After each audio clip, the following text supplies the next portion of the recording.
for college, career, and civic life. Engage all students in learning a challenging curriculum delivered through quality instruction. Thank you. Please stand for the Pledge of Allegiance. Pledge allegiance to the flag of the United States of America and to the republic for which it stands, one nation, under God, indivisible, with liberty and justice for all. Right. Now it is now time for the public comments. And to start off, I would like to officially recognize the Presidential Award for Excellence in Mathematics and Science Teaching winner and the Southeast Polk High School science teacher, Allison McFerrin. This award is the highest recognition a kindergarten through 12th grade science, technology, engineering, or mathematics teacher may receive for outstanding teaching in the United States. So this is a big deal.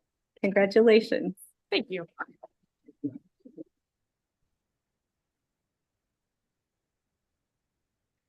I was told I could say something. Yeah. Please.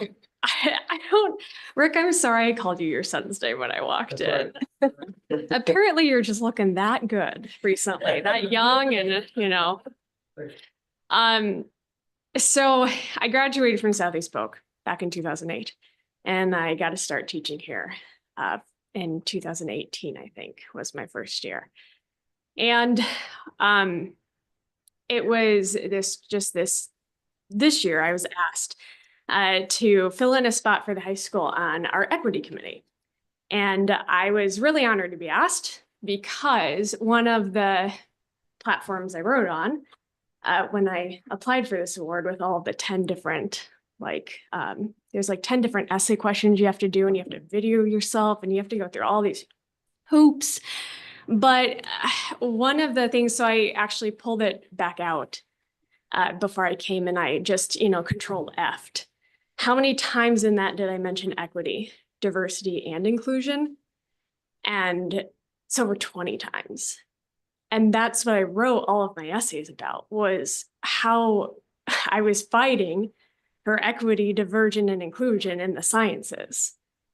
And to see some of these federal mandates come down now and get rid of that kind of verbiage and language and efforts, that we've put together just this year really hits home, because that's been my mission and my vision as an educator. And so I was thinking about it and I wore my seed shirt on purpose because this is our high school group of students for equity, inclusion, diversity. And I was thinking about it and I said, are we really that disunited about these ideas? I thought, okay, so I always tell my kids in my room, okay, tell me that in your speak, like your language, like stop using these fancy scientific terms at me. What does that actually mean? So like when I think about equity, what that actually means is meeting kids where they're at. Is there anybody here who disagrees with that we need to meet kids where they're at? Or like when I think about inclusion, that's the idea of building community, right? And when I think about diversity, that's just embracing differences. I think that's what we want for all of us and our kids and each other. And I don't think that mission has changed, but it kind of sucks that that committee was cut. Why? It doesn't have to be called equity, but can't we call it, how do we meet kids where they're at? Like these initiatives don't have to go away, the work can still be done. But I would like us to recognize that you get more kids involved in math and science by including them.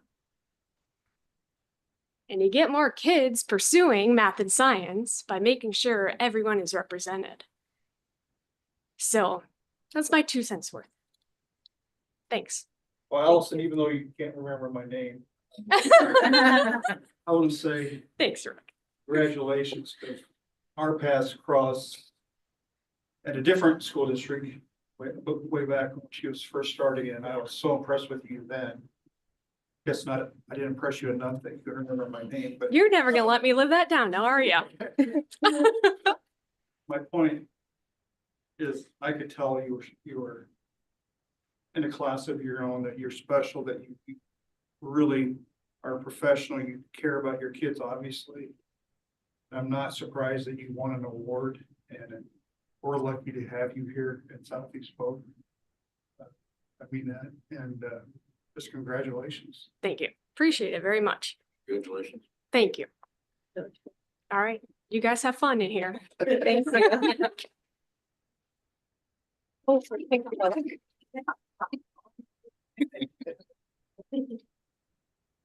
Should we go down? We should or- probably go down. Yeah. Yeah. It would be kind of strange.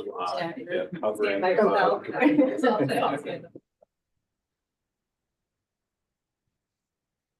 Back a little bit. Everybody will come.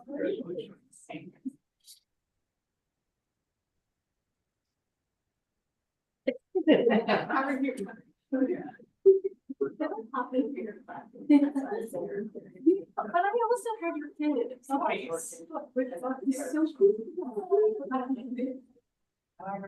everyone, be ready? We go 1, 2, 3.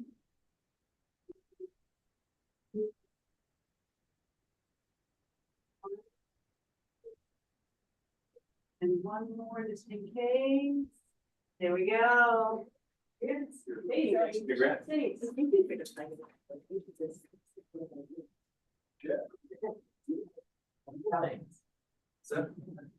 Thank you. Very comfortable.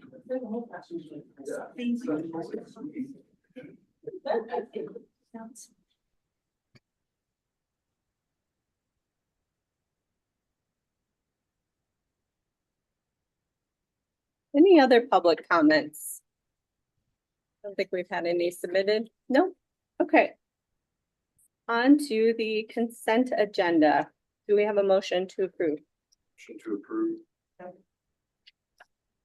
All right, thank you. Sorry, Brett and Whitney. Yep. Anyone? Any items that you wanted to pull out? Okay. Great. Karen? Kelly, Yes. Rick, Yes. Brett, Yes. Whitney, Yes. Bridget, Yes. Chad, Yes. Okay. On to old and new business. Item A, confirmation of next meeting. Motion to approve. Second. Thank you, Chad and Kelly. Sorry, I'm having trouble scrolling here. Do we need to say the date out loud for the dates? The dates are May 1st and May 15th. Okay. And graduation is Sunday, May 18th at 1:30 p.m. at the NAB Center. It also states here, even though that's not our meeting. But we will all be there. All right. Any other comments? Okay, Karen? Rick, Yes. Brett, Yes. Whitney, Yes. Bridget, Yes. Chad, Yes. Kelly, Yes. Okay, next we have our public hearing for fiscal year 2026 proposed budget. And Kevin, did you have anything you? Nothing additional to share? Okay. At this time, I will open the public hearing for the Southeast Polk School District Certified Budget for fiscal year 2026. This public hearing is required as a part of the district certified budget process. The notice provided to each resident shows the maximum total property taxes the district will adopt as part of the certified budget, which must be adopted by law by April 30th. The board secretary is hereby directed to enter any written comments into the record of this public hearing. For those of you in attendance, thank you for being here today. We value your input and are interested in hearing your comments. If you are planning on speaking, please fill out the form on the back table, including your name and address, and hand it to the board secretary. Your names will be called in the order received. Each speaker will have a maximum of 3 minutes. Your public comments will be considered as part of the district's final budget decisions. As a reminder, this is a public hearing and not an informal session, or not an informational session. Board members are present to listen and to receive these comments. Board members will not engage in dialogue or respond to questions during this meeting, but may address issues that arise at a future board meeting. Residents with specific questions regarding the budget are encouraged to contact the district Chief Financial Officer, Kevin Bacom. We are ready to proceed. And, This public hearing started at 5:40 p.m. oh, thank you. Do we have any comments? I do not believe we've received any comments or anyone here today. Okay.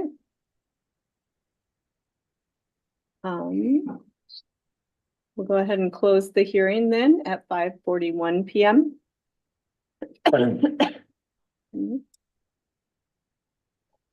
And move on to the next item. Okay, okay. Item C, we will adopt and certify the fiscal year 2026 budget. Good evening, board. Supplemental state aid has passed both Senate and the House, has yet to be signed by the governor unless I missed something this afternoon by the governor. So the budget was prepared with a 3% supplemental state aid. The budget in this acknowledgement is prepared to set our maximum tax rate for next year with the 2% rather than 3%, assuming 2% goes through.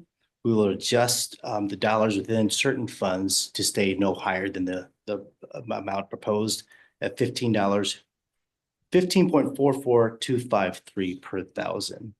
Again, this is a 30% reduction since 2012 of our tax rate, but this is proposed for the 25-26 school year.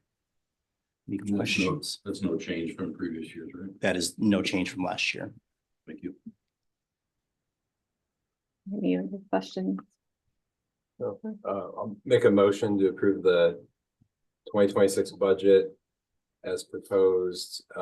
Set the district's composite tax rate no higher than 15.44253. Second. Thank you, Chad and Brett. Any comments or discussion? Karen? Brett, Yes. Whitney, Yes. Bridget, Yes. Chad, Yes. Kelly, Yes. Rick, Yes. Okay. We have approved the budget. On to item D, 2025-26 student-related fees. Do we have a motion? Make a motion to approve the proposed schedule of student-related fees for the 2025-2026 school year. Second. Thank you, Kelly and Whitney. Do we have any discussion or questions? We've seen these a couple times already, I think. Great, doesn't look like there's any discussion or questions. Karen? Whitney, Yes. Bridget, Yes. Chad, Yes. Kelly, Yes. Rick, Yes. Brett, Yes. Okay. Moving on, item E, setting the public hearing for fiscal year 2025 budget amendment. Do you have a motion? Make a motion to set the public hearing for May 15th, 2025 for the amendment of the 2025, the fiscal year 2025 budget. Second. Thank you, Kelly and Chad. Any discussion? Regarding, Just that this is an amendment to last year's budget. Whereas we just approved next year's budget. Those are two different. This is an amendment to the current year budget. Current year, so. Yes. It's not unusual. We amend about every single year. thank you. Anything else? Okay, Karen? Bridget, Yes. Chad, Yes. Kelly, Yes. Rick, Yes. Brett, Yes. Whitney, Yes. All right, next item F, certified staffing plan update. Motion to approve. Second. We have a motion from Brett and a second from Rick. Thank you. Any discussion or questions? No? Okay. Karen? Chad, Yes. Kelly, Yes. Rick, Yes. Brett, Yes. Whitney, Yes. Bridget, Yes. Okay, next item G, classified staffing plan update. Motion to approve. Second. Thank you, Brett and Rick. Do we have questions or discussion regarding the staff? Classified staffing plan update. It's the question about the nutrition specialist role. It's just probably more for my curiosity. Okay. I invited Sarah here tonight, anticipating there might be a few questions about that, so I'll let her kind of answer your questions or. Okay, so what we're looking to do with the nutrition specialist position is kind of expand beyond what we're capable of right now. So a lot of the times we'll come up with a lot of ideas and we have all of these things that are on the back burner. So ways we want to expand the menu and move forward with items, but we're not able to do that as fully as we want or as quickly as we want to because we don't have the capability and we have more red tape to go through. So there's a lot that goes into like when we create a recipe or something like that, in order to put it on the menu, we have a lot of steps that we have to go through to get it there.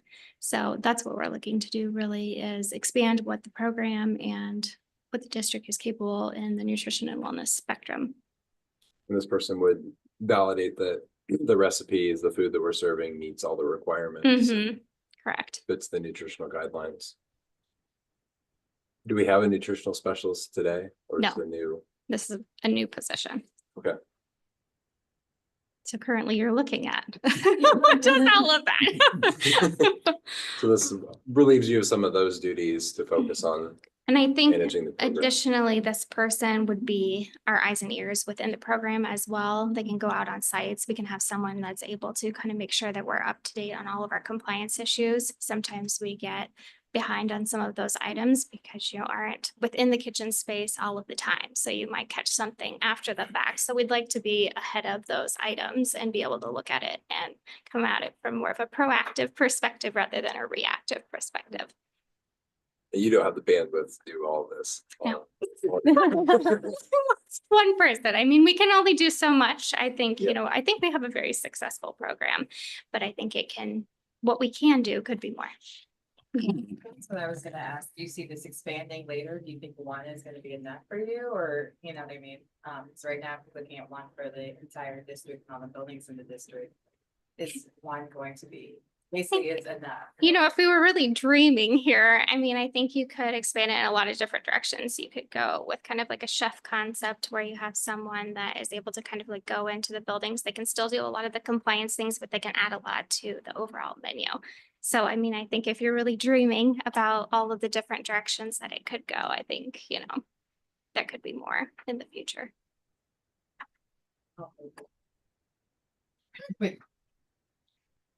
One other thing just to keep in mind, remember, food and nutrition is it's a separate enterprise fund, so this is not a general fund expense. See how it goes.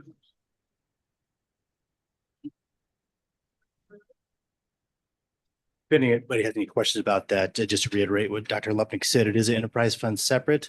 And something with the food service program that other programs don't have is that the food service program can't have more money than what the law allows it to have. So there's a requirement where it can't have more than 3 months of cash on hand. So in planning to spend down the fund balances that we have, our food service program does excellent. We've had great directors. We've had great participation within the programs over the years that I've been here. There are school districts that have food service programs that run negative. Our program does not. So in the plan in which we have to communicate back to the state, our plan to spend down our fund balance periodically, not to zero, but to a spot where we can kind of accumulate what we need and spend what we need to as well. not only with the looking at new equipment and such to refurbish those in their kitchens, but also part of the plan is to bring in these positions. So it fits within that plan. Correct. So basically, this position is gonna let you do your job. I think it makes it a cooler position because you can do lots more with it. Right, yeah. So it allows you more of the creativity Yeah. beyond just the compliance aspect. Thank you. Thank you. Thank you. Karen? Kelly, Yes. Rick, Yes. Brett, Yes. Whitney, Yes. Bridget, Yes. Chad, Yes. Okay. On to the next item, item H, the 24-25 calendar update. Yeah, I would like to make a motion. My motion is to adopt option C, which would help us make up 6 hours of instructional time that's required by the Iowa Department of Education for us to do. And I'd like to have them on 3 consecutive Wednesdays, changing those Wednesdays to full days. I would like the 3 Wednesdays to be consecutive, and I'd like them to be April 30th, May 7th, and May 14th. That would leave May 21st as a professional development day in May. But I think needing to have these in consecutive, April 30th, May 7th, May 14th is what my recommendation is.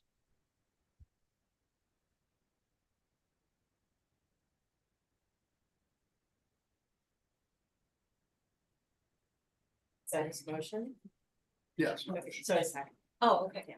Thank you. Okay, so Rick made the motion and Whitney seconded. Sorry, I didn't hear. Sorry.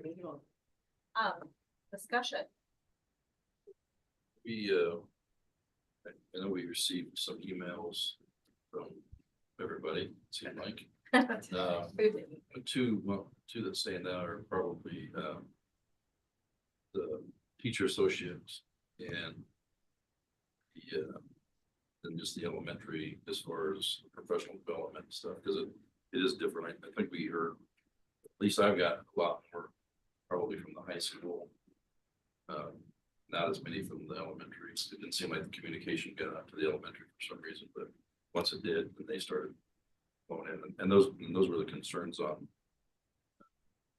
like picking class, like students and like putting students' assignments and stuff in for the next years. Just small things that really kind of aren't professional development, but it gives them time to work, where they usually do that on those Wednesdays.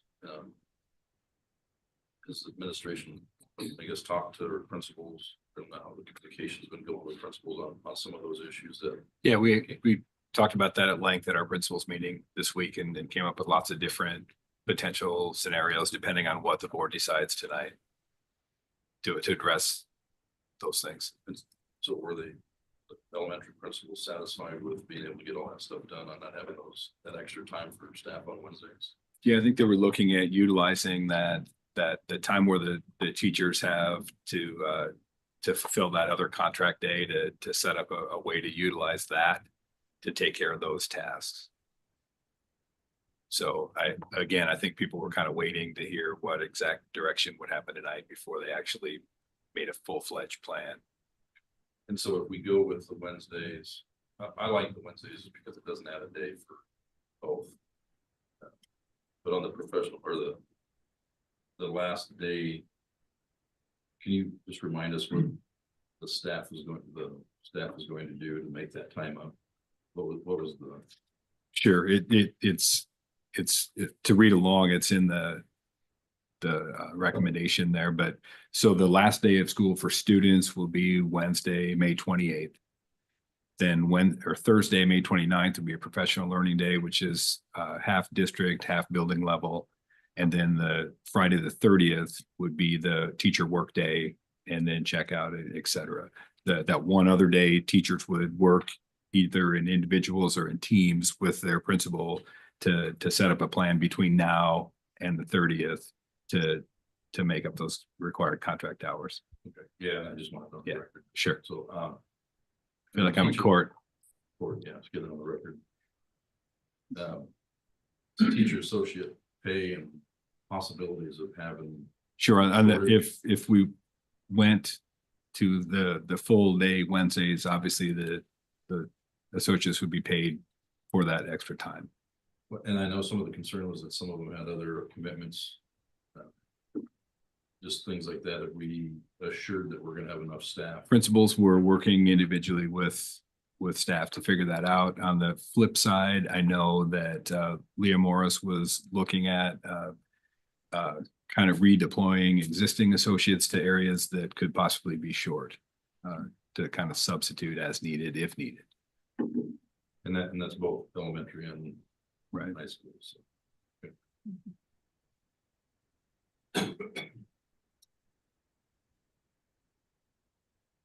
So Rick, I think your motion is different than the recommendation on the dates. You. Yeah, talk a little bit about that. Yeah, I did that on purpose, even though I kept them in consecutive Wednesdays. The reason I freed up the 21st, there could be a possible important meeting on that day, and it gives at least one Wednesday in the month of May that they can have, some of the activities they want to do towards the end of the year. So I thought it was a good compromise to free up that day from conflict and allow them to have time before the school year is over on a Wednesday. There are a lot of people were asking for. But I wanted to keep them consecutive so that they get them in routine. I don't know if that makes sense, but So it would bump up the full day Wednesdays by a week yes, by 1 week, at the end of April. April 30th, and then May 7th and May 14th, yeah. And it, just a reminder, then the 28th is also, the last day of school is also a full day as Yes, well. right. Would that moving that date have a big impact on our ability to redeploy associates? I think we can make anything work. I mean, is it a week sooner? Yes, but we'll get it. As soon as a decision is made, we'll roll up our sleeves and figure it out. That gives parents and everybody 2 weeks to kind of, about a week and. Well, let's just say it gives them the full week and then. Yeah, today's- Put it in action. Gives them 20 days, yeah. Today's 10th.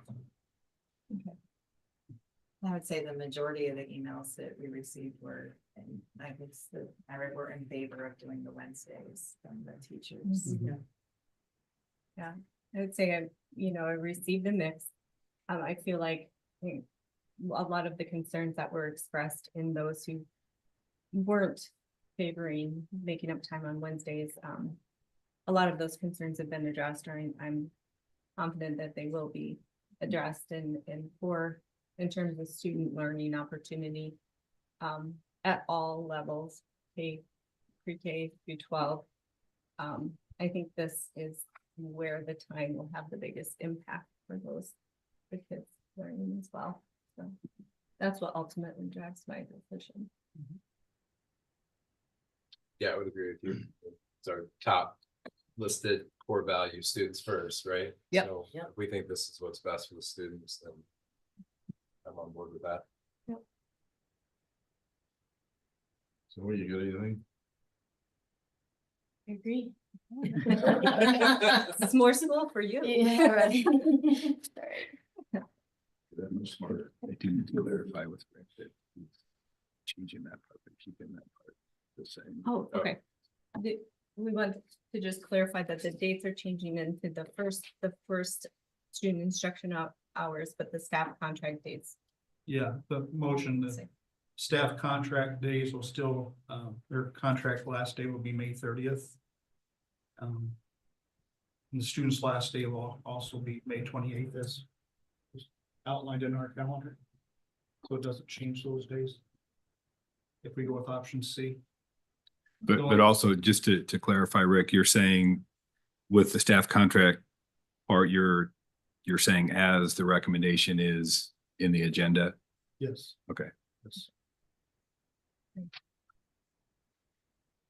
Seems like that's all the discussion that we need to have. So, Karen? Brett, Yes. Whitney, Yes. Bridget, Yes. Chad, Yes. Kelly, Yes. Rick, Yes. Okay. A lot of people have been anxiously awaiting that decision. I can go forward with your plans. Next item I is our list of junior graduates. We have a motion. Motion to approve. Second. Thank you, Brett and Chad. Discussion, questions? I mean, our list is 15. Is that a normal? Mr. Pettit, is that a normal number of juniors? It's a little higher than we've had in the past, but bigger graduation classes over the years. That also includes all students in our alternative programs where a number of years back, we didn't have all students included. It would just have been kids in the traditional high school. So back, 5-8 years ago, let's say pre-COVID, when it was maybe just kids in the traditional high school, it was more like probably 5 kids. Now it's the 15. Thank you. Lori always asks, do they all have requirements? They will, as of, I guess, Your Honor. the last day. Those extra 3 late starts now, full days will probably help them for sure. So Good. Thank you. Okay, thank you. Karen? Whitney, Yes. Bridget, Yes. Chad, Yes. Kelly, Yes. Rick, Yes. Brett, Yeah.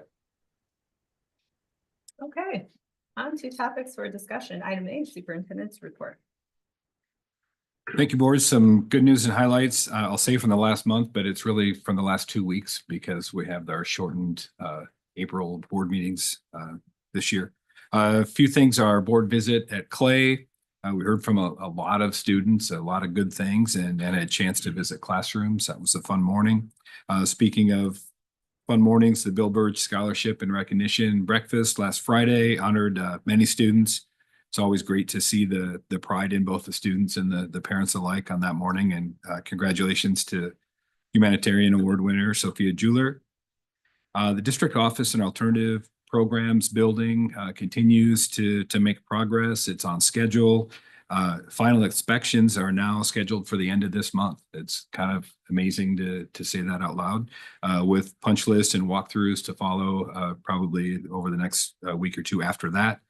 Then comes furniture delivery and assembly, and our move is still expected in early June. So things are moving right along. We're now again to that point where every day there's a wow noticeable difference in the work and the finishing touches that are getting done. Over the last couple of weeks, we've had several special opportunities for students. A couple I'll just point out. Our 7th grade career fair, we had over 25 different businesses represented, and we're very excited about that. The 6th grade build day, thank you to Turner Construction for their annual help with that. As students learned about teamwork and project management and construction and architecture. The Runnels Elementary hosted the Seed Survivor program, which is a mobile classroom which focuses on the importance of agriculture, and all students got to leave with their own planted plant of some sort. Hopefully they're still growing a week later.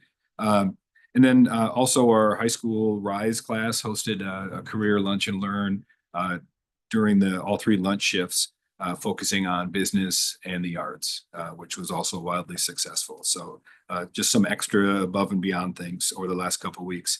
Our district advisory committee finished out our yearly meetings this week. It's a great group of staff, students, community members that provides a lot of helpful feedback every year. So thank you to them.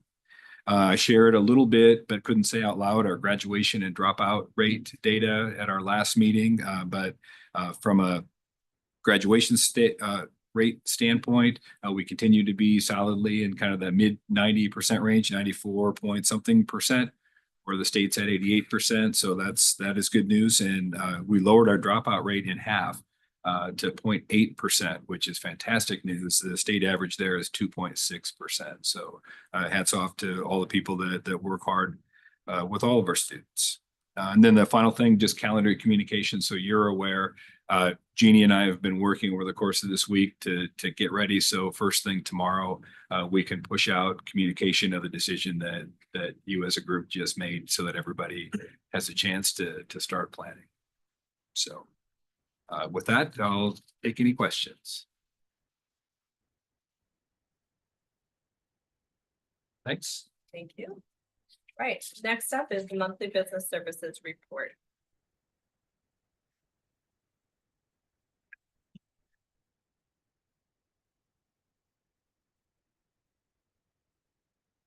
Have the financials through March at your Chromebooks. For general fund, revenues were up 1.8%, expenditures up 6.2%. Still trending a little bit more than I'd like on that. You'll see that come through as I re-project our estimated FY25 expenditures with the budget amendment. Medicaid revenues are down, seeing a significant decrease in revenues for Medicaid. Remember, the revenues in Medicaid defray the cost of the special education deficit. So if this doesn't improve as far as reporting those items and eligible Medicaid expenses, we could see a special education deficit grow slightly for the end of the year. Interest income continues to be up nearly 25%, 24% this year. If you can tell me what the market's going to do, what the interest is going to do for the next few months, I'd like to hear that from you. Personnel costs within the general fund are up 8.1%. We did see still a climb of building, electrical, and HVAC repairs, but not as extreme as it was through the month of February. For all funds, our revenues are up, down 6.2%, but net of the bonds, they were up 1.3%. Expenditures down 7.9% with the reduction of mainly the facilities acquisitions, building projects. We will have 4 buses, hopefully, to us by in April timeframe. The manufacturing school buses is kind of odd. The 4 school buses that we have coming in don't have, shoot, I shouldn't have fallen for this trap. Don't have air conditioning. The ones that did have air conditioning are actually ordered before these, but are coming later than these. So they are coming. Yes. No, we didn't, Mr. Handy. We have began some design and schematic drawings for the transportation building. So I'll share that with you coming up here next. And then we also are planning for summer projects when it comes to some of our bigger scale projects through the Buildings and Grounds Department. Any questions regarding monthly financial reports through the month of March? Yeah, I think we need to go back to that vote on air conditioning. I don't think your mic's working, sir. Oh, no, it's working. Hello. Okay. Well, I guess on to the next thing, transportation building update. You can stay where you are. This should pop up, I hope. We got air conditioning in it. Better Mr. Kretz. I just wanted to give you an overview of what we have been looking at from the transportation building side of the house. It was about a year ago this month that we started seeing some challenges within our old transportation building. We had to shut down the business office side or the offices side of that. We kept our mechanics bay in place so that we could still do work on school buses. During that time, we did transition the transportation department offices into the Buildings and Grounds warehouse, which is what you can see here in the white. And they've been living there since that time. So I'm happy to report that in discussions with RDG Design, input from our transportation staff, we have a plan. This plan is still in design mode, but we will be bringing this to you March 15th for a public hearing specs and design, specs and plans, but May 15th, I'm sorry, on specs and plans. But I wanted to give you kind of an overview of what we've been talking about. If you're familiar with our site, this is a bird's eye view. Our existing transportation building sits right here in this gray area. Again, the Buildings and Grounds warehouse. Through discussions with Transportation Department, there is still a need to have the work on buses occurring. So we could not knock this down and build this back up. Otherwise, we would have had to find a different place to service those school buses. Going east provides us that opportunity. So the idea is to build a mechanics shop on the eastern side of the building's grounds warehouse. This, if you're not familiar with that topography, is a pretty good drop off. So there's be a lot of site work that will have to happen here. But from here, we are also going to build onto the buildings and grounds warehouse now, the office suites and where the bus drivers come in. That way we utilize some of the things we have done in that building since they've been living there. And also is a little bit closer to this parking lot for our bus drivers. Can you make that a little bit bigger, Keith? I'm sorry. Again, this is just, and if not, that's fine. It's on your budget doc. This is still being, what's that? Me? Top middle. Oh. Yeah, I've got the mouse. I've got control. Mechanics Bay is still being designed to spec, but this is pretty much the idea that we have. And this is pretty close to being fully designed. We have our wash bay on the eastern side of that building, separated from our mechanics bays. We have storage spaces in between that space. We'll have the opportunity to service 6 school buses during one time. These areas here are for tools. So if you can imagine coming from the north, if you had one bus service, they'd drive through here and they'd be able to pull right back out into our parking lot spot. So it's a drive-through type of service. We have a parts storage room here, large parts here, the break room, and some restrooms, mechanicals. In addition to that, you can barely see that in this particular drawing, but there will be a mezzanine level similar to that of our maintenance building that will be used to store auto products as well. In that storage area, if I understand that, that's expandable potentially in the future. Yes, so this, it lines up, again, the design is still happening, but if we have the need in the future to service more school buses, this area right here is built so that we can rearrange our storage someplace else in this area or this area to create another bay that drives through there. So 2 more bays for 8 school buses total. The number of bays we have now are 4. So this in design increases our bay, not real good at math, but increases by 50%. So in the need for that, if we go to 8, it would be doubling that bay size. With this new construction, is the roof height high enough?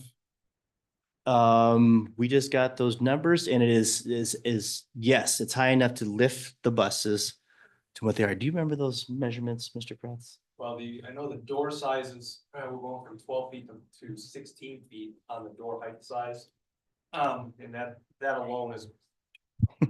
That alone will give us the opportunity to get the buses up. And then, we've been in discussion about getting at least one set of lifts, to get a bus up.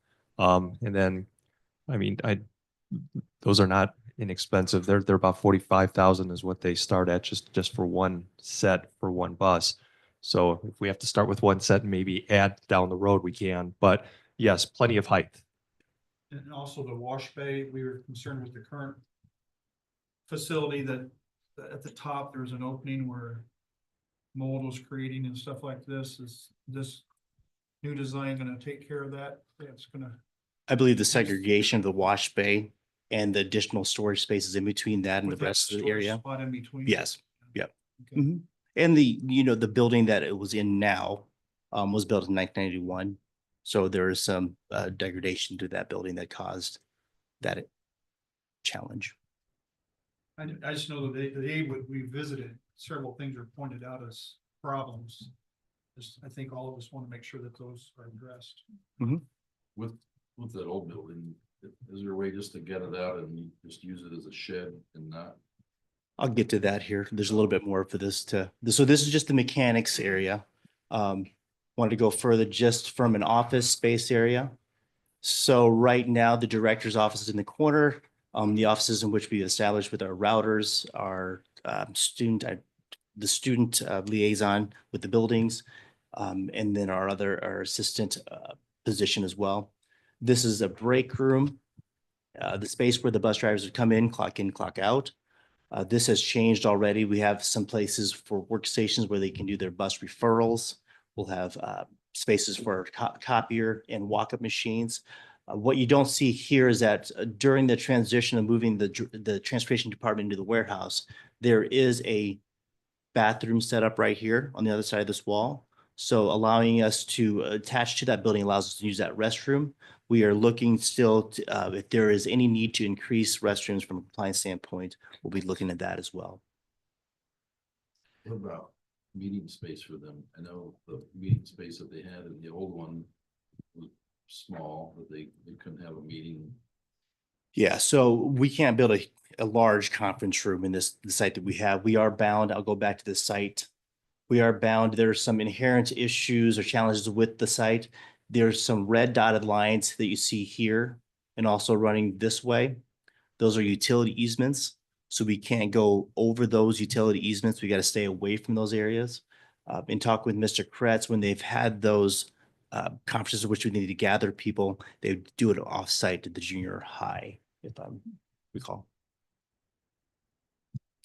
To answer your question, Mr. Handy, which I forgot what it was now in regards to See, you go old building. Does it have air conditioning? no, it doesn't have it. What was the Can question? we get it? Are you gonna be able to- Oh, I'm sorry. Yes. This, when this is all said and done, when this is built, we will demolish this building. There's also a need for additional parking for school buses and also staff. So we anticipate when this is all said and done, we'll adjust this fence line to something that will allow us to get more bus parking and additional staff parking Just on here. the west side. Yeah. The west side will come down to give us more parking. I can't draw here, but the line is going to be something like this. What's the current square footage versus the new square footage? It looked like it. I wish I had that diagram. They did show us the diagram. This isn't really to scale.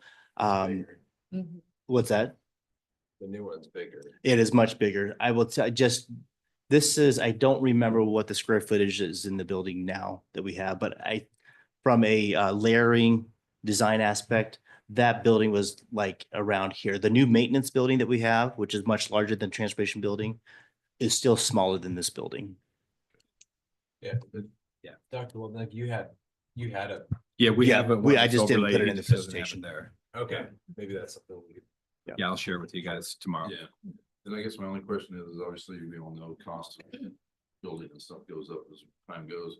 And then you can't match metal, it's just, is there? I know this wasn't budgeted really to begin with, so, I mean, it's kind of an emergency deal. What would 2 more bays cost right now? As far as transitioning the space we have now to 2 more bays, Just. Go to that future plan. Just that future plan, just to get them added now and just, I'd have to ask the question. even if we don't put equipment in it, I mean, Yeah. just the Just be skirting. done with it, get it done. That's the skirting, and then you can, because obviously trying to match stuff is gonna be. Instead of having to transition in later. Yeah, I can ask the question. Part of this project, not including buildings, there's a need to resurface some of this parking lot. And if you've been with our board for a long time or long enough, we don't know what costs parking lots have on us. There is some degradation within this parking lot space here, but the idea will be able to kind of scour and re-asphalt this whole entire area. I can tell you from the standpoint of estimated costs, I know we're going to a formal cost estimate here next week. This project, from the initial design, let's go all the way back. When we first looked at this building and trying to fix up this building, it was $750,000. When we looked to add on, fix and make this look newer, it was $1 million. The initial design, based on our initial discussions, was 3 times that much. The design as it sits today, based on their estimates, is more than that, a lot more than that. Yeah, and I think it's worth it. I mean, I think, given what they want, I mean, we've got middle school that, unbelievable. I mean, we're investing in all our buildings. I just think if we're gonna do it, I mean, I know money doesn't grow on trees, but if we can figure out how to get all that stuff done now. In the potential future additions too, is that very time? Well, yeah, just on the. There are Space, 'cause, yeah. I mean, Just from a layout here, just to zoom this in a little bit more. There are constraints. There are constraints as far as where we can go. Well, you just said that eventually we can add on, so why can't we add on now? Because and then we won't have storage then if the building sits the way it is. But where are we gonna put the storage in the future? We'll have to find a place. But let me explain what I mean by constraints. So the topography here lays it to where we are already pretty tight on the earth here. We're bringing a lot more soils, whatever, as far as fill. But this really goes to the detention pond area here. And then further, Can't see where- oh, I'm sorry, right here. Do you see this? Oh, yeah, I see. I want to say coffin, but it's the detention pond that can be moved. But as far as Southeast Polk's property, it only goes so far to the east. I think how about those additional areas that are in the white in the next image that are marked future? On, yeah, the lower left and right, those would be the future storage. Yes, I'm sorry. You're If correct. that orange. Correct. Portion was converted to, you know. A bay, yep. Bay, If this was a bay here, we would move this to future storage. like Sorry, curious to Katie, see what the cost difference would be to just do that now. Is that kind of what you're saying? Right? Yeah, cause I mean, you're not buying equipment, you're not buying lifts, you're not, I mean, and I don't know if it's a way to. You know, not do any interior work, that's, I would assume if you're gonna add on to it later, it's gonna be an independent. Pretty much, it's not gonna be all open. Is that kind of how I see that? If you were to add that on, there's a wall there between that. There is a storage. wall. Yep. These are storage walls. So There's you're not- walls for yeah, storage. so I mean, you're gonna have that closed off anyway, so it wouldn't have to be finished necessarily. It would also be a cost savings. I think it's a good idea. Just, I mean, I guess I'd check into it and see what it. I mean, I can ask the question. This project is planned to be paid or will be paid from the SAVE fund. So there are a number of different projects that we pay from the SAVE fund are planned to, including things like our roof repairs throughout the year. This is the capital projects over the summer. It's where we pay from SAVE fund as well. So just to let you know, funding source wise, where these are coming from. As you mentioned, this is kind of a emergency type project. We needed to have it happen. But also, I think you guys are all aware that there are resources that we have that we're constrained to. yeah, and I guess that's why I say, because I mean, emergency is obviously a terrible situation because you don't have enough money. We would do this in a few years. Timeline it out to where we can actually, all right, we have money. We would take a little more. Skipping on it, I mean, it looks like it's a nice facility, but I think we would be able to put more into it. If it wasn't an emergency situation, I mean, if that makes sense, because I think. I'll ask. When you need, you just build what you got. I think as the district grows, I mean, is this really built for the future? Sure. I mean, It is two more bays than we have now, though, so I don't no, think. but we're short, but we've been short for like 10 years. I mean, we've been needing something in the bus garage for. Yeah, definitely. So are we? Yes, we're getting more. I agree with that. But when did we start becoming short when we could have used two more? It would have been 5 years ago, would have been 10 years. I mean, I don't know that. So Sure. I guess I'm just like, but I think you give up. Yep. I think it looks like a huge improvement of what we have today, which is obviously not acceptable. But I think to Mr. Haney's point, just to know what the options are there, sure, be good. It might be too much to spend right now. We have to wait and have the phase later. We need them, but I'm sure that if we had 8 bays, we would use them. If we had 16 bays, we'd find a way to use them because there's always buses that need to be worked on. Yep.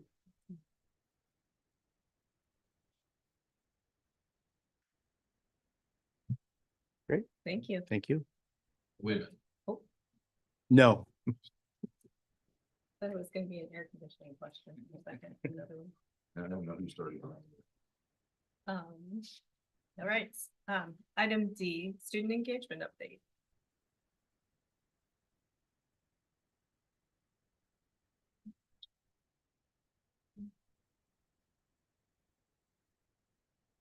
All right, well, good evening, board. We are officially in testing season here at Southeast Polk as we do some of our summative assessments. So you didn't have to take ISASP this year, did you? Yeah, looking forward to that senior year. That's right. ISASP, but the Iowa assessment, the summative assessment was given at 10th and 11th this week. Next week, it will be given to students in grades 6 through 9 at the middle school and junior high. And the following week, it will be given to students in grades 3 through 5. As we think about that summative assessment and the data profile that we will bring you at the end of the year, I think the idea of student engagement is an important context in which to interpret some of that data, and also a good action for improving upon that data as well. So I wanted to share some of the efforts and potential data points that we could look at as a team to determine student engagement and how we can improve what that looks like. We know many of these things didn't start after COVID, but COVID certainly exacerbated some of them and also accelerated some of them as well. So we're seeing more students disengaged in class. See the hoods up, earpods in, not Zoe. And some students are missing a significant amount of school. So we've been talking about chronic absenteeism over the past couple of years. We know that the mental health needs and concerns have increased, some of the social anxiety and some of the anxiety that students experience. And we also know there's limited resources and access to mental health support. In addition, the use of cell phones overall and social media have impacted social interaction. I'm betting Mr. Pettit and Mr. Daly have walked into lunchrooms where students are sitting next to each other on their phones and maybe even texting each other when they're sitting beside each other. So with all that, with that lack of practice, some students are losing their ability to have those meaningful conversations. I know my 21-year-old daughter will say, "Can you come over and call up to make a hair appointment for me?" No, but I'll sit by you while you call and make the hair appointment. She says, "I'm just so nervous to talk to people." So a lot of these things have impacted how students engage with each other. So here we define student engagement as the extent to which students are actively involved, motivated, and connected to their learning and to the school environment. So if you look at the research around student engagement, they usually give us 3 perspectives to consider. And I think these perspectives can serve as some of our potential data points moving forward. So there's the behavioral one, and that, do kids come to school? They go to prom last weekend? Do they participate in clubs and extracurricular activities? We can look at the emotional perspective, their feelings and attitudes towards school, the relationships, that sense of belonging, and then that cognitive side. Are they thinking critically and really invested in the academic component of school? So we'll look at the first one with behavioral engagement and participation in extracurricular activities and clubs. And I didn't want this to go real long, but I am going to shout out some of this attendance data because we are seeing some significant improvements. We had in March, 86% of our students met their attendance goals, and this is a 9% improvement from last March. So almost double-digit improvement from this time last year. Senior class had the lowest chronic absenteeism rate at 11%. Way to go, seniors. Not only is that awesome, but you're showing the way for the rest of the classes. You're being good leaders in that area as well. And grades 2, 3, and 4 were close behind with 12% chronic absenteeism. And as compared to this time last year, 658 fewer students are chronically absent. That's a big deal. And that is on the part of the teachers, on the part of the students, on the part of the families, and the part of the community. So this really is a total effort, and more kids are going to be in school more days, and they're going to learn more as a result. So I did want to shout that out. Also, so one data point we look at is attendance and chronic absenteeism. And then we can also look at participation. We know that the high school offers, I think, Steve, this is right, 14 interscholastic sports, and we have over 30 clubs and at the high school. The junior high offers 13 sports and 6 clubs. And the ninth graders have options to participate in the sports and clubs at the high school as well. And then we have clubs through Leader and Me at the elementary school and at the middle schools. So as we continue to monitor student engagement as a part of student learning, these are some data points that we can look at and make sure we're reaching all students so that they feel connected and belong at school. That emotional lens, how students feel, the research would suggest one of the best ways to do that is through surveys and asking students. So doing the surveys. We know that we're somewhat limited in our capacity to be able to offer surveys. We do give surveys for Olveus, which is a bullying prevention program, and Leader in Me. So we are making the active consent to those surveys part of our online registration so that perhaps we can get more participation in those surveys and we can get more feedback from students to help us make decisions on an emotional connection to school. We also study behavior referrals. We know that behavior is communication. When students have behavior issues, they're telling us something. And what is that communication? And we collect data around the type of behavior we're seeing, the location, the day of the week, the severity, and the resolution.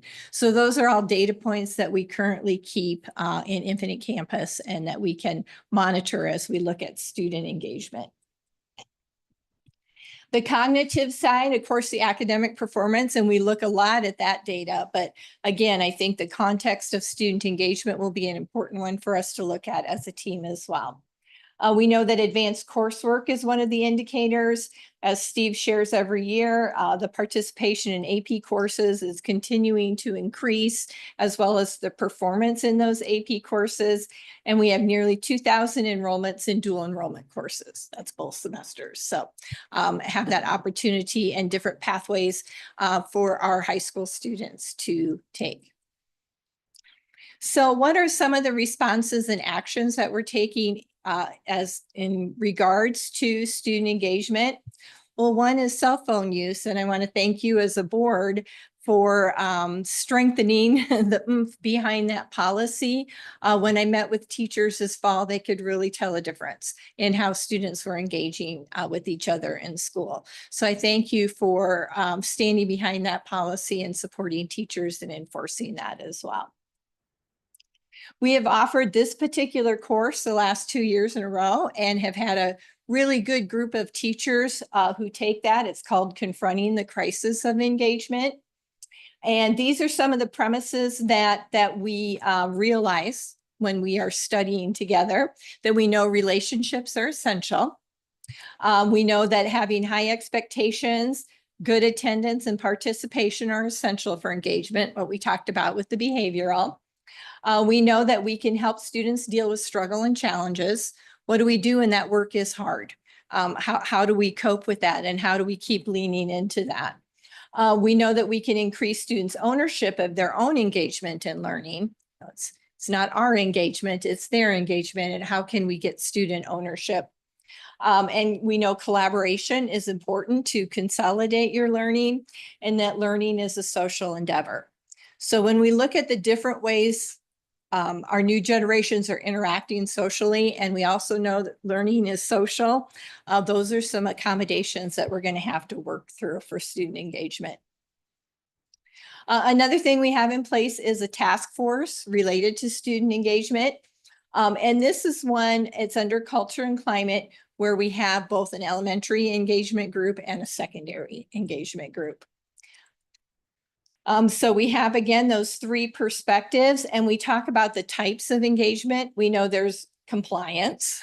You just do as you're told.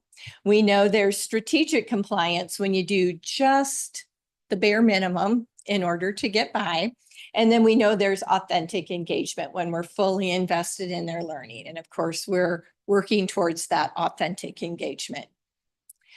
These are the task force members at the elementary. Again, we have our teacher leaders who are leading this work. And so we know that we've got a lot of best minds around this, but we have our very best minds around this. At the end of this school year, each task force will be developing a key findings brief that we will share with others. Next year, we will study the implementation of those best practices. And the following year, we will study the impact that this is having on student learning. Kendra Carlson, our technology integration coordinator, is leading this work and really working with elementary on how we can use technology to engage students with their learning. And then this is the secondary group. So you can tell that they are very invested in engagement. They recognize it and they really want to work hard to improve that. So these are the things that we are working on at the secondary level: attendance. We're working on active participation so that when students are in class, they're actively participating with each other and with the teacher, building those relationships. The good old rigor and relevance, that's been a term, been around a lot, but how is that learning relevant to the students? Again, technology integration, that's their world, that digital world. And then how can we use data to be able to support that work? So that is the work that the task force has been engaging in, and we're excited to present our key findings at the end of the year and continue to put those practices in place in the classroom. On the part of the board, we will identify some of these areas as data points and bring those to the board, and then continue to implement these practices to see what kind of impact we can have on the data. As a board, if you see any particular areas that you think would be useful to collect data on that you would like to see, we're more than happy to dig into that and see what we can provide. Okay. Questions for me? Or comments? I think the relationship part is really key. I don't know how you measure that, you know, or what, I mean, are there strategies to influence that? Yeah. Yeah. I mean, obviously activities are an opportunity, sports are an opportunity for kids to bond and build relationships, but I don't know what other.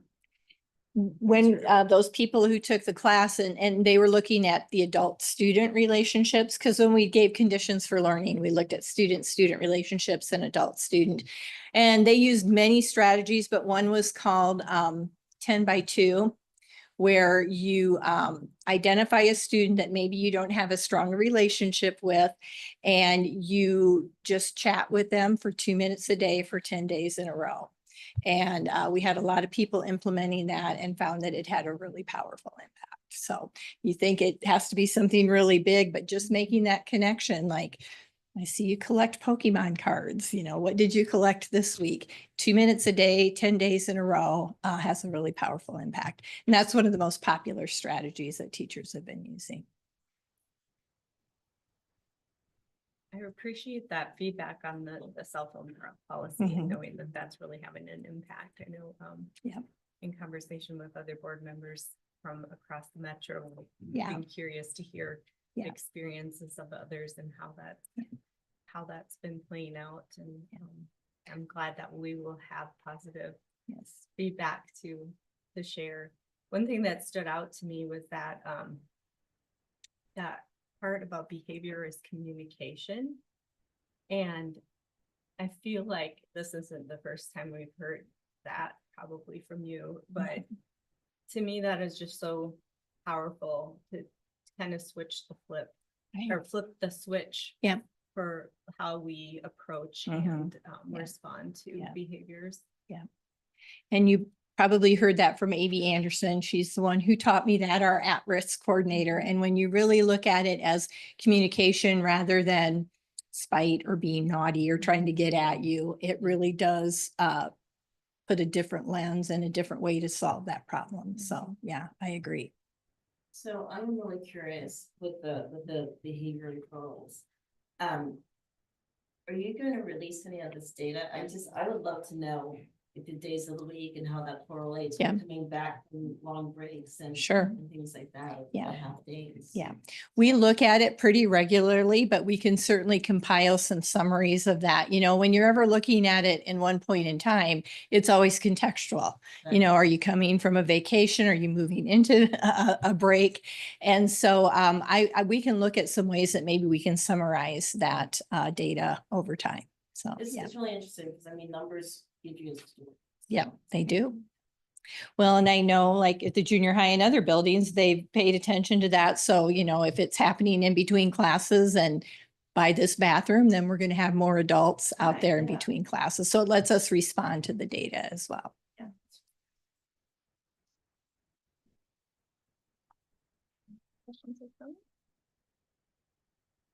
All right, thank you. very much. I think it's Daryl To next. item E, district career and academic plan decap. Okay. update. So I'll stay up here for a minute, but not long because I am going to introduce our college and career readiness coordinator. He has some multi-layered updates to share with you tonight. One with the district career academic plan. He also leads the college and career readiness task force and has been absolutely instrumental in his leadership with the Skilled Trade Center. So I'm going to turn it over to Daryl to share some updates in that area. Thank you.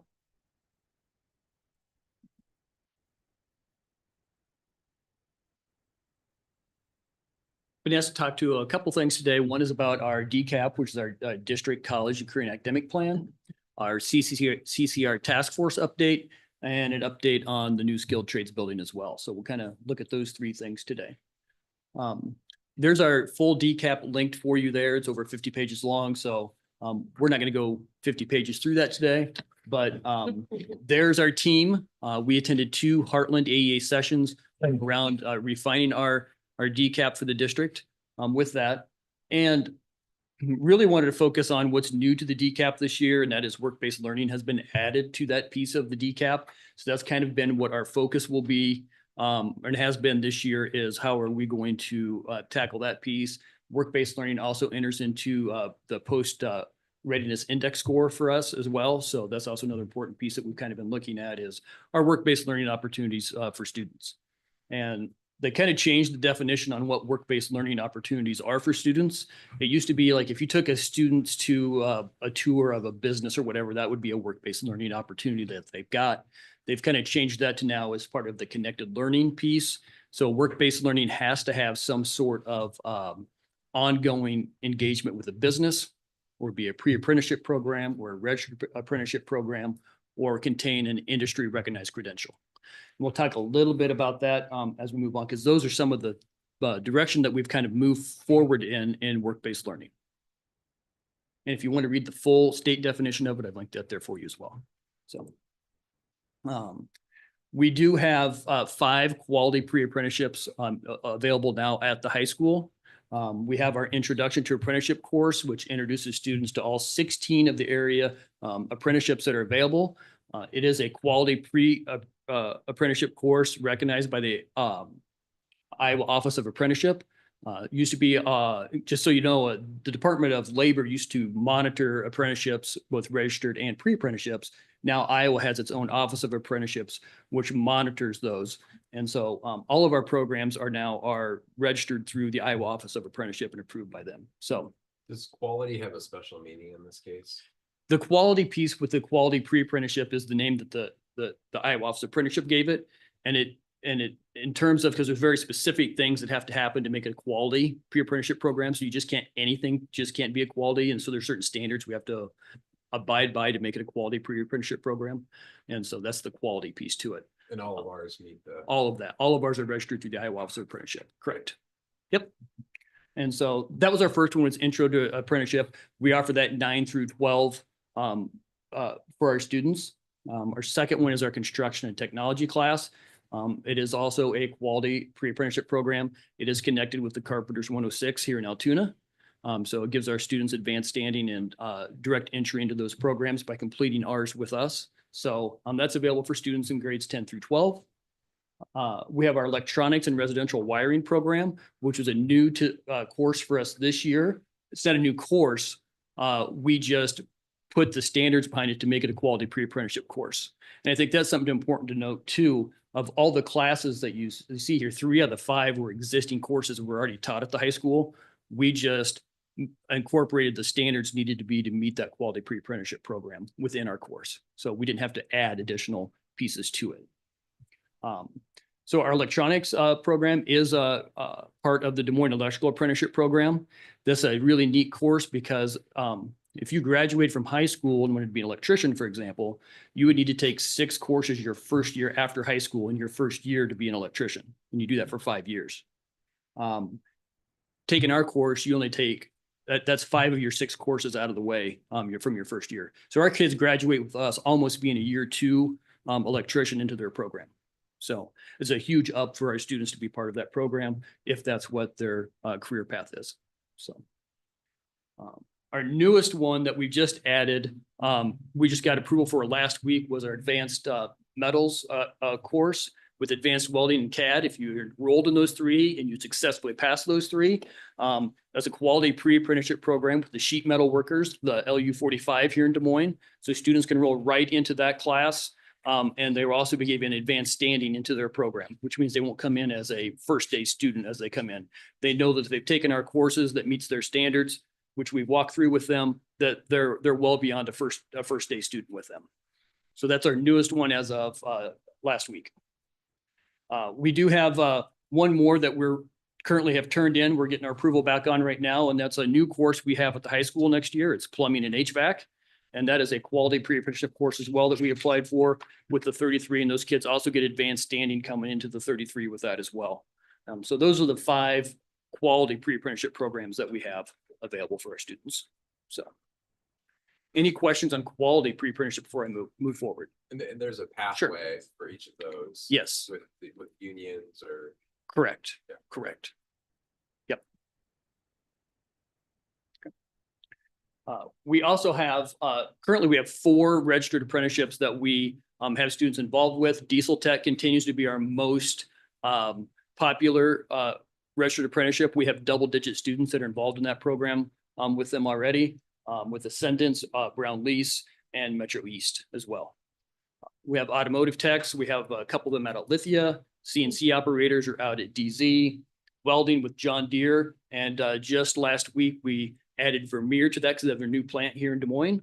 And so 2 kids went there to interview last week to be part of Vermeer's registered apprenticeship program with us for welding. And the other one that we submitted actually yesterday was our fire alarm tech with American Alarms. We know that some of our kids that joined our electronics program won't want to do a full 5 years program after high school, but some of them could fall into that alarm tech piece, which really would benefit them to do a registered apprenticeship then and become career ready with that apprenticeship, as opposed to committing to a 5-year program. Those are our registered apprenticeship opportunities we have for work-based learning. We have some other work-based learning opportunities with RISE, Teacher Academy, our experience-based career education, and our nurses aid all count towards work-based learning. So at the beginning, we said, that was added to the DCAP and added to our performance profile index. All students involved in those courses count towards those numbers for us. So.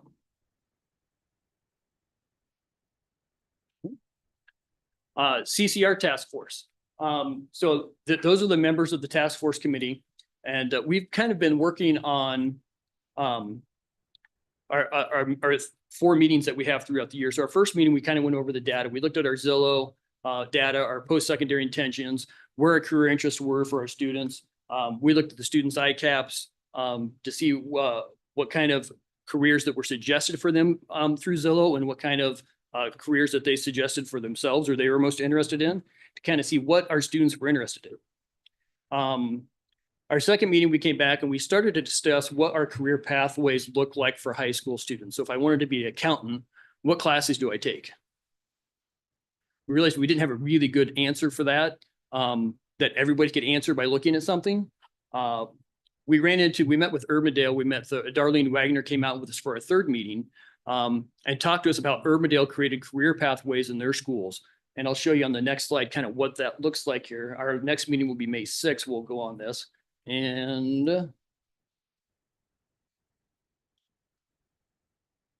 don't know, Keith, can we make that any bigger or not? Take it back now. Thank you. All right.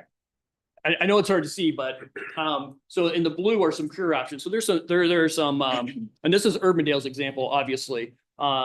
If you wanted to be an accountant, what courses would I take at the high school? And so it kind of lays that out for students, and they did that for each of their areas. And so that's something that our task force is looking to continue to work on next year. And when we meet in May is what would ours look like here so that students can look at a career pathway and get a better idea of what courses would be available to them at the high school and what would benefit them and to do that. So that's kind of the goal of the task force, is to kind of mirror what Urbandale had done with their career pathways and to see how that would fit with us here at Southeast Polk. Okay.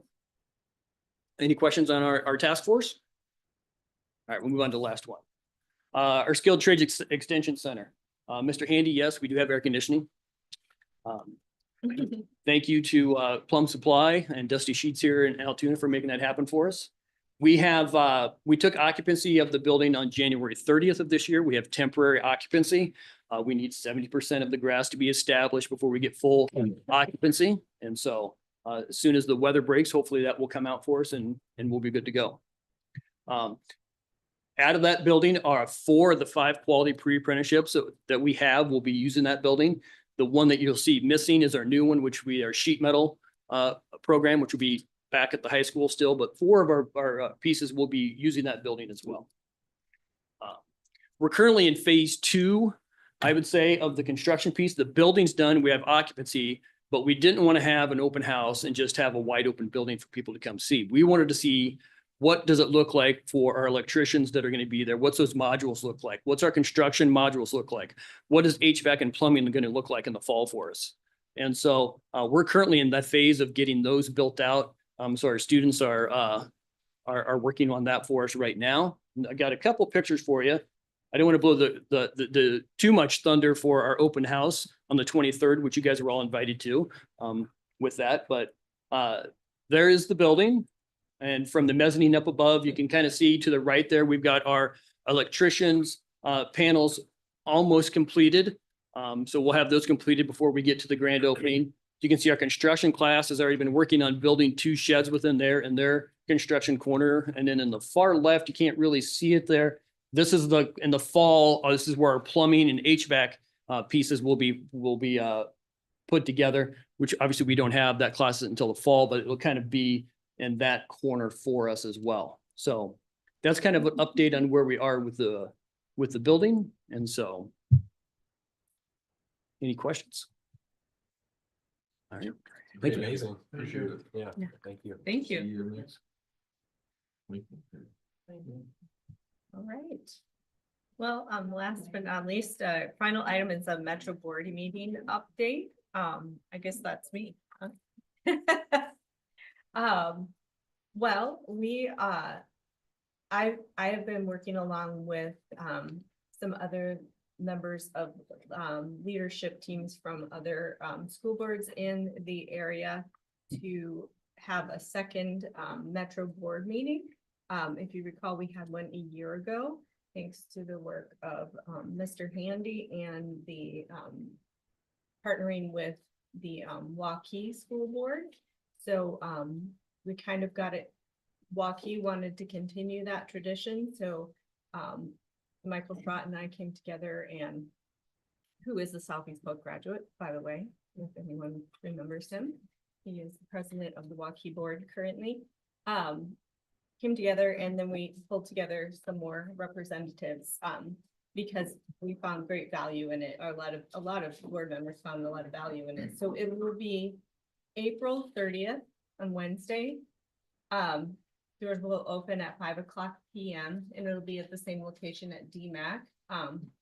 Thank you again, Brett, for that hookup, and made it a lot easier for us planning wise. And there will be a dinner served, a light dinner of some sort, and then we will have the workshop portion until about 8:00. So we're still working on those, finalizing the plans, but we've received a lot of great feedback from board members from across the metro, and we're identifying themes and hope to come together for really good opportunity to share ideas and challenges and solutions, and you know, learn more about good governance. So if you intend to go that, please let Karen know by tomorrow. I also wanted to extend, I just haven't had a chance to talk to Zoe yet. Other boards are bringing their student representatives.